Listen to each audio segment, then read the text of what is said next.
The most powerful is the Sinaloa cartel.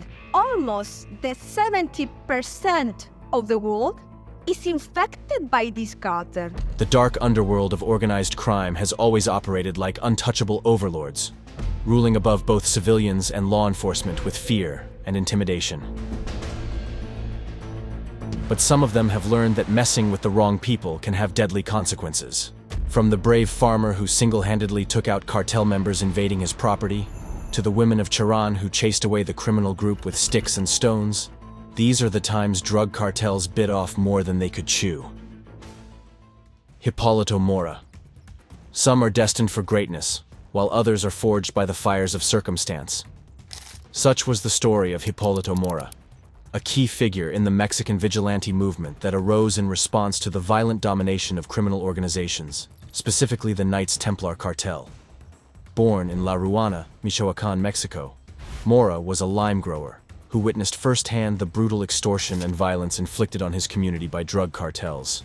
His journey from a farmer to a vigilante leader was marked by courage, conflict, and tragedy, reflecting the complex and dangerous struggle against organized crime in Mexico. The Knights Templar cartel, which came from the remnants of La Familia Michoacana around 2011, terrorized the state of Michoacán. They engaged in drug trafficking, extortion, kidnapping, and violent enforcement of their rule.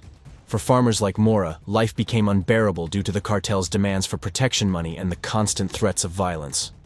The cartel's control extended to nearly every aspect of daily life, creating an atmosphere of fear and oppression. In 2013, tired of the government's inability to curb the cartel's power, Mora and other community members decided to take matters into their own hands.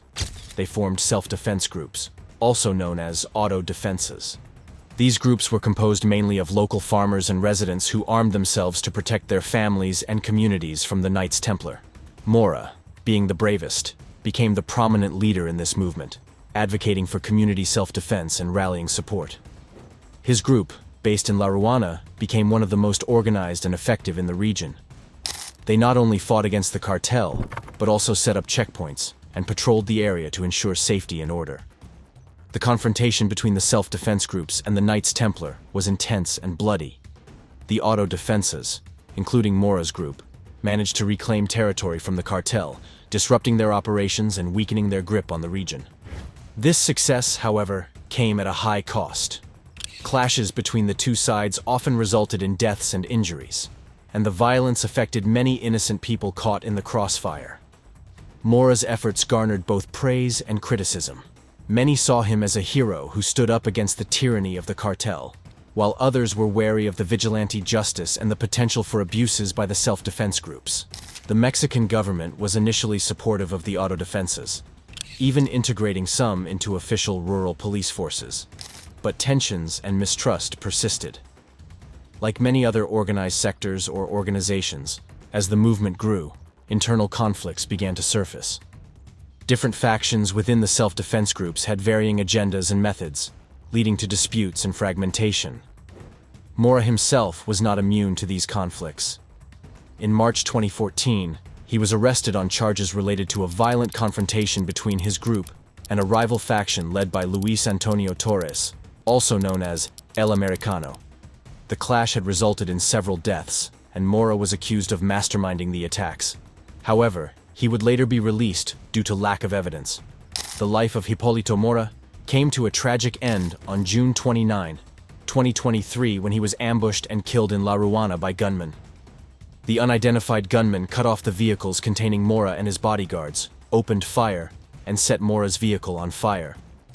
His son had previously been killed by the cartel in 2014, and since then Mora anticipated the day he would eventually be assassinated as well. Mora's death was widely mourned and highlighted the enduring challenges faced by communities in Michoacán. Many saw his assassination as a significant blow to the self-defense movement and a stark illustration of the dangers faced by those who stand up to organized crime. The identity of his killers remains a topic of speculation, with various theories suggesting involvement from remnants of the Knights Templar, rival factions, or even corrupt elements within law enforcement. Hipolito Mora left a complex and multifaceted legacy. On one hand, he is remembered as a courageous leader who dared to resist the cartel's tyranny and inspired many to take a stand for their communities. On the other hand, the movement he helped to lead faced significant challenges, including internal divisions, accusations of criminal behavior, and the ever-present threat of retaliation from powerful criminal organizations. These issues underscore the difficulties of grassroots resistance movements in regions plagued by lawlessness and corruption. Gulf Cartel Apology. On March 3, 2023, 4 Americans, Shaid Woodard, Zindell Brown, Eric Williams, and Latavia Tay McGee, traveled to Matamoros for medical tourism, a practice where people seek medical treatment in another country, often due to lower costs. The group crossed the border from Brownsville, Texas, into Mexico, but shortly after entering Matamoros, their vehicle was intercepted by armed men. The attackers opened fire, killing a Mexican bystander, Areli Pablo Servando, who was struck by a stray bullet while they abducted the Americans. The brazen nature of the attack, which took place in broad daylight, shocked both local and international communities. Matamoros, like many border cities, has experienced significant cartel-related violence. But this incident involving foreign nationals brought a new level of scrutiny. The incident prompted swift action from both Mexican and U.S. authorities. The FBI offered a reward for information leading to the safe return of the kidnapped individuals and the arrest of those responsible. And Mexican security forces launched a large-scale search operation in Matamoros and the surrounding areas. 2 surviving Americans were found several days later in a house outside Matamoros, along with the bodies of the 2 deceased victims, Woodard and Brown. As soon as they were located, the survivors were immediately transported back to the United States. But even though they weren't dead, the 2 men didn't come out totally unscathed either. Williams had 3 gunshot wounds to his leg, while McGee surprisingly had no physical injuries, but suffered serious mental trauma. The 2 were taken to the border shortly after their discovery and hospitalized in Texas. A 24-year-old male from Valle Hermoso, Tamaulipas, allegedly found guarding them, was taken into custody and charged with aggravated kidnapping. But then, the story took a very dramatic turn. In the early morning of March 9, 5 men with their hands tied were found abandoned at the site of the original abduction in downtown Matamoros.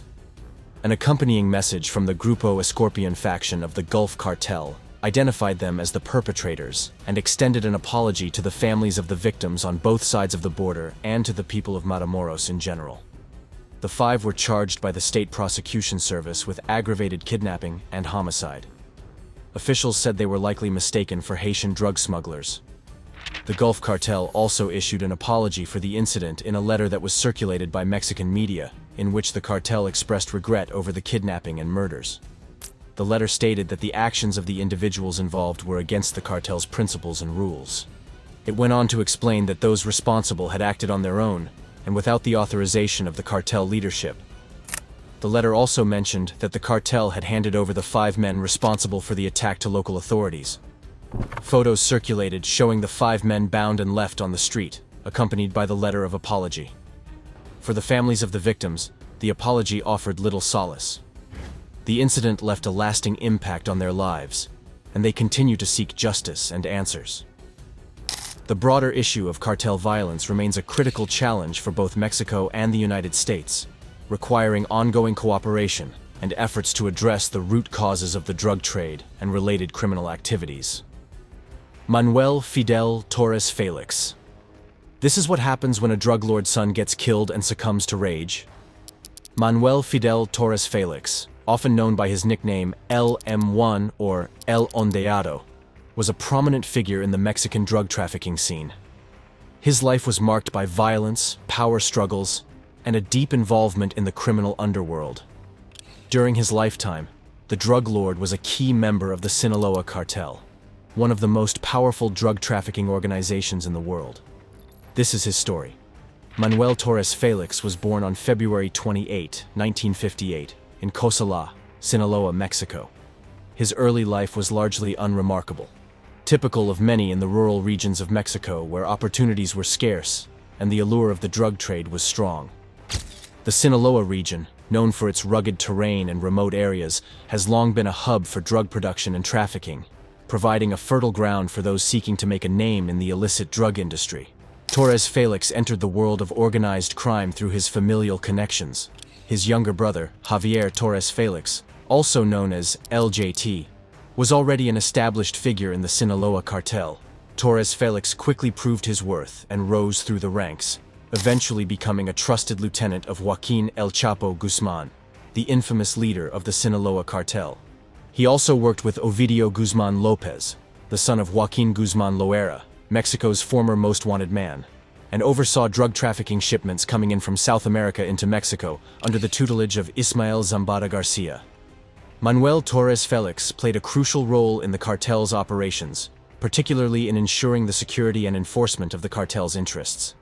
Known for his ruthlessness, Torres Felix was involved in numerous violent confrontations with rival gangs and law enforcement. His reputation for brutality earned him the nickname El Ondeado, which roughly translates to the Crazy One. Later, he ascended to the apex of the cartel after his brother Javier Torres Felix was arrested in 2004. The life of Manuel Torres Felix was not only marked by his violent exploits, but also by personal tragedies. His son, Atanasio Torres Acosta, was killed in 2008 during a shootout with the Mexican army in Badiraguato, Sinaloa. His 4-year-old daughter Alondra and his 24-year-old sister-in-law Sandra Rivas Heredia were also injured. As if that wasn't enough, at the crime scene, the gunman left a written message on the behalf of Arturo Beltran Leyva. On behalf of your friend Arturo and his nephews Los Zetas, so you can understand, Manuel Torres. Torres Felix reportedly lost his mind and went on a killing spree, torturing the perpetrators at his home in Culiacan. The Mexican authorities were well aware of Torres Felix's activities and his importance within the Sinaloa cartel. He was a high-priority target, and efforts to capture or neutralize him intensified over the years. But capture was difficult because of the protection provided by the cartel. On October 13, 2012, Manuel Torres Felix's life came to a violent end. In a remote area of Oso Viejo, Sinaloa, Mexican military forces launched an operation aimed at capturing him. A fierce gunfight ensued, lasting for several hours. Torres Felix, known for his combat skills and determination, fought back, but was ultimately killed in the confrontation. His death was a significant blow to the Sinaloa cartel, but it did not dismantle the organization. The cartel's operations continued, and new leaders emerged to fill the void left by his death. Alejo Garza Tamez. He was commonly known as Don Alejo, a Mexican businessman, rancher, and avid hunter who gained posthumous fame for his brave stand against the Los Zetas cartel. Born in 1933 in Allende, Nuevo León, Alejo spent his early years helping his father in the family's lumber business. Over time, he developed a strong reputation for his work ethic and integrity, becoming a respected figure in his community. Alejo's passion for hunting and firearms was well known, and he had amassed a significant collection of sporting weapons throughout his life. In November 2010, members of the Los Zetas cartel demanded that Alejo hand over his ranch, San Jose, located near Ciudad Victoria in Tamaulipas. Instead of capitulating, the then 77-year-old Alejo prepared for a confrontation. He sent his workers away to ensure their safety and strategically positioned his firearms around his home.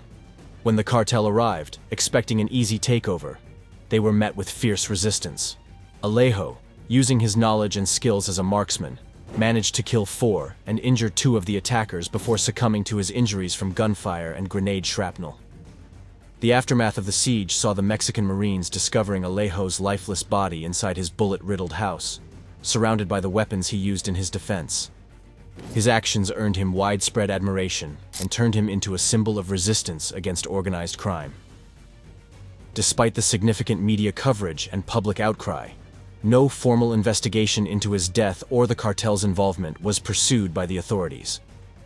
Alejo's legacy endures, celebrated in corridos or Mexican ballads, literature, and film, as a figure who stood up against the overwhelming power of the drug cartels with dignity and bravery. Pablo Escobar. The rivalry between the Medellin and Cali cartels marked one of the bloodiest periods in Colombia's history. Pablo Emilio Escobar Gaviria, the founder of Medellin Cartel, was born on December 1, 1949, in Rio Negro, Colombia. He grew up in Medellin, where he began his criminal career.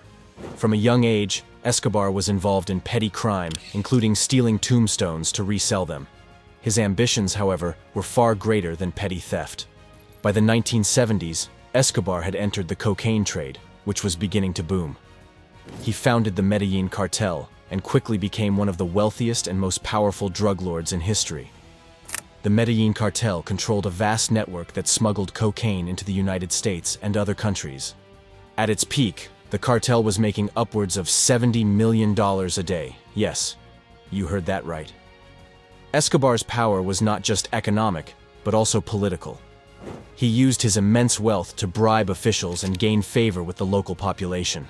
He built housing projects, sports fields, and other community infrastructure, earning the nickname Robin Hood. Despite his wealth, Escobar was constantly on the move, living in different safe houses to avoid capture. His primary residences were fortified and equipped with state-of-the-art security systems. He also had a network of hideouts across Colombia, where he could stay if he needed to disappear quickly. The 1980s saw escalating violence between rival cartels, with the Medellin Cartel's main rival being the Cali Cartel, another powerful Colombian drug organization. The rivalry between the Medellin and Cali cartels marked one of the bloodiest periods in Colombia's history. The Medellin Cartel, led by Pablo Escobar, dominated the cocaine trade in the 1980s with brutal acts of violence. But the Cali Cartel, led by the Rodriguez Orejuela brothers, operated more discreetly, focusing on bribery and corruption rather than outright violence.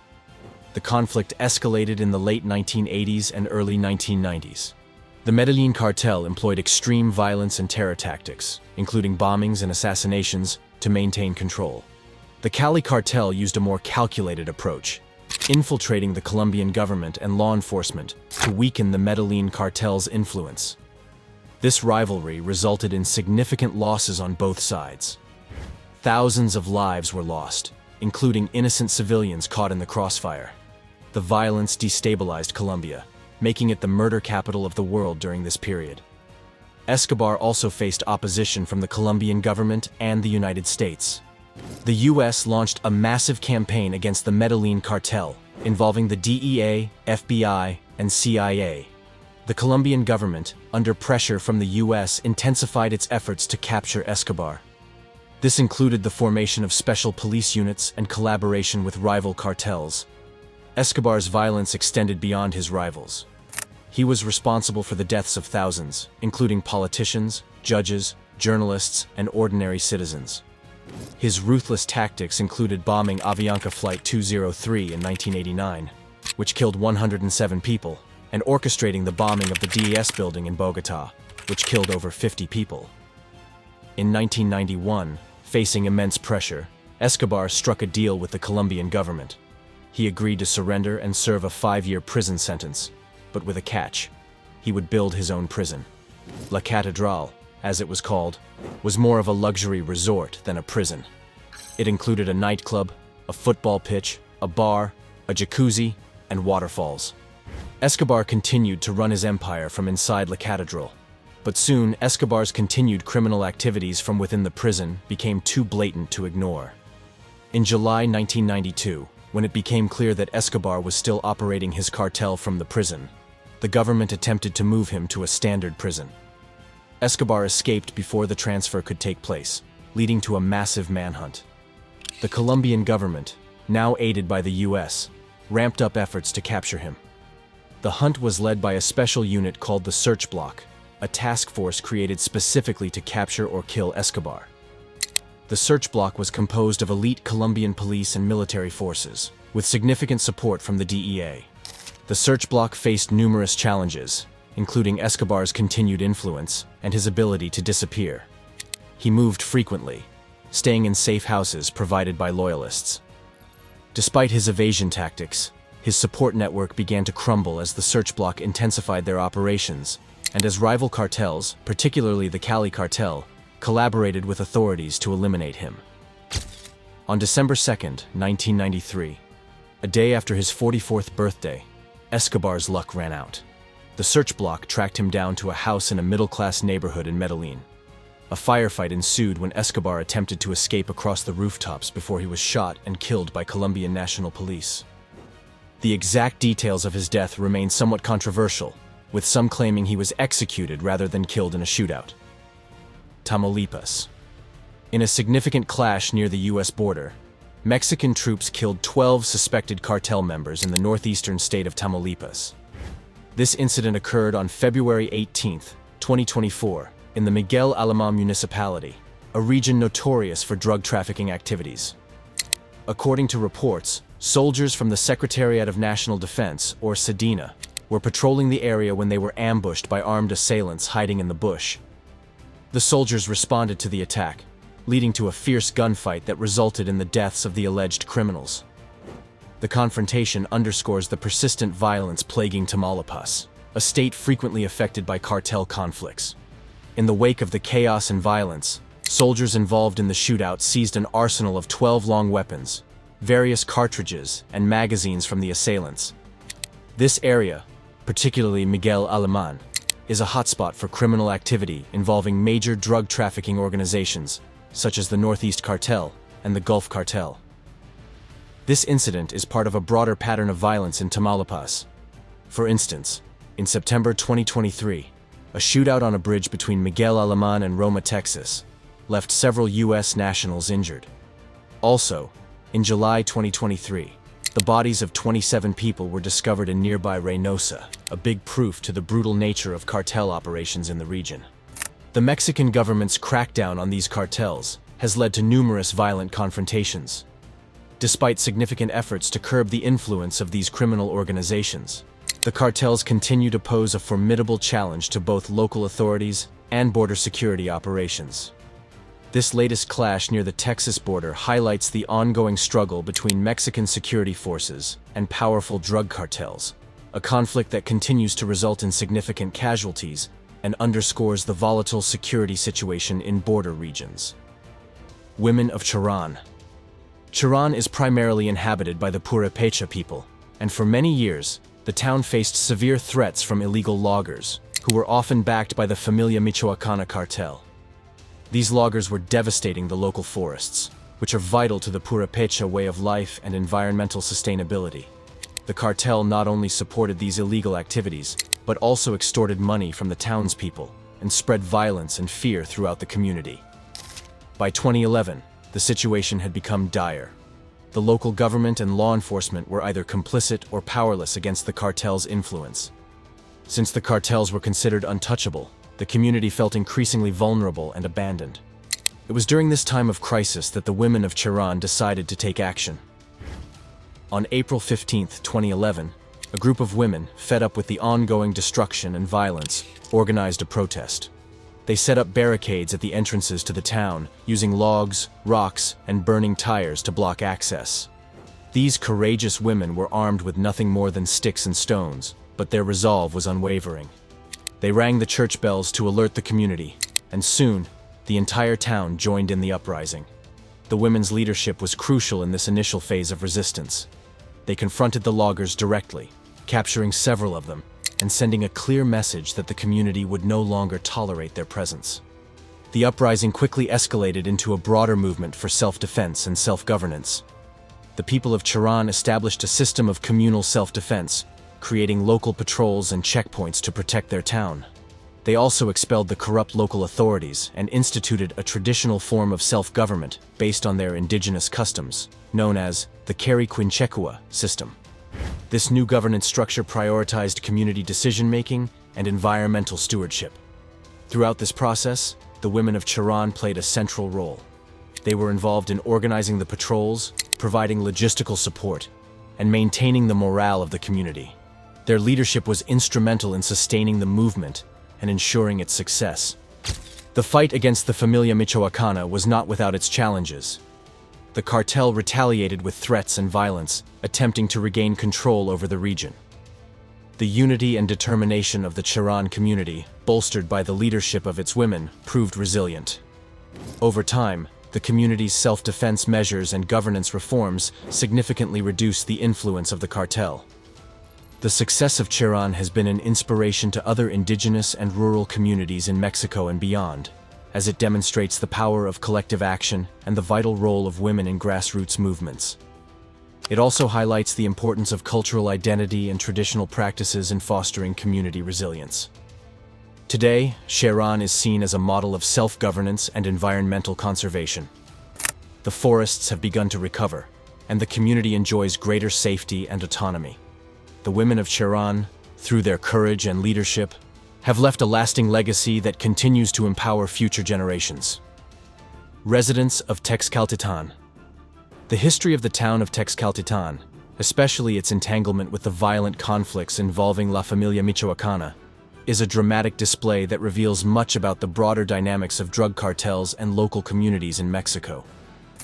Texcaltitan is a small town nestled in the heart of Michoacan, a state in western Mexico. The town, like many others in the region, is marked by a mix of picturesque landscapes and deep-seated socio-economic challenges. Michoacan itself is known for its fertile lands and agricultural output, particularly avocados, which is why it's often referred to as the avocado capital of the world. Michoacan is also notorious for its history of violence and the presence of powerful drug cartels. Over the years, these criminal organizations have embedded themselves in local economies, exploiting both natural resources and human capital. Among these cartels, La Familia Michoacana stands out for its violent methods and complex relationship with local communities. La Familia Michoacana started in the early 2000s, distinguishing itself from other cartels with its pseudo-religious ideology. The group portrayed itself as a protector of the Michoacan people, often justifying its actions as a form of vigilante justice. Despite their brutal tactics, which included beheadings and other forms of extreme violence, they gained a foothold in the region by addressing some of the community's grievances, such as protecting locals from other predatory criminal organizations. By the mid-2000s, La Familia Michoacana began to exert influence over Texcaltitan. The cartel's operations extended beyond drug trafficking to include extortion, kidnapping, and control over local businesses. Farmers were forced to pay protection money, and anyone who resisted faced severe consequences. The cartel's presence disrupted daily life and instilled a pervasive sense of fear among residents. Around the same time, rival cartels began to challenge La Familia Michoacana's dominance in the region. One of the most significant rivals was the Knights Templar, or Los Caballeros Templarios, a splinter group that broke away from La Familia. The Knights Templar adopted similar ideological pretensions, but were equally ruthless in their methods. This rivalry intensified the violence in Michoacan, including in Texcaltitan. The town found itself caught in the crossfire of these two powerful and violent groups. Shootouts, assassinations, and public displays of violence became common, further destabilizing the community. The struggle between La Familia Michoacana and the Knights Templar brought about a wave of terror in Texcaltitan. Both groups sought to assert control over the town due to its strategic location and economic potential. The cartels imposed their own forms of governance, often supplanting legitimate authorities. Law enforcement, either corrupted or outgunned, was largely ineffective in curbing the violence. Residents of Texcaltitan were forced to navigate this perilous landscape. Some were coerced into cooperating with the cartels, while others tried to maintain neutrality, hoping to avoid drawing attention. Community leaders who dared to speak out against the cartels often paid with their lives, leading to a leadership vacuum and further eroding social cohesion. In response to the escalating violence, the Mexican government launched several military operations aimed at dismantling the cartels. These efforts had mixed results. While some cartel leaders were captured or killed, the underlying structures of these organizations often remained intact, merely shifting power dynamics rather than eliminating the threat. In Texcaltitan, military and police presence increased, but this brought its own set of challenges. Residents were caught between the violence of the cartels and the heavy-handed tactics of security forces. Reports of human rights abuses by the military further complicated the situation, leading to distrust and resentment among the local population. The prolonged violence took a significant toll on Texcaltitan's social fabric. Families were displaced, businesses closed, and schools struggled to function in the midst of such instability. The trauma of living under constant threat left deep psychological scars on the community. Many young people, seeing little hope for the future, were either recruited by the cartels or fled the town in search of better opportunities elsewhere. There's still hope that the government will remove these cartel gang fights once and for all. Efforts to bring peace and stability to the region involve both punitive measures against the cartels and initiatives aimed at addressing the underlying social issues that contribute to the cycle of violence.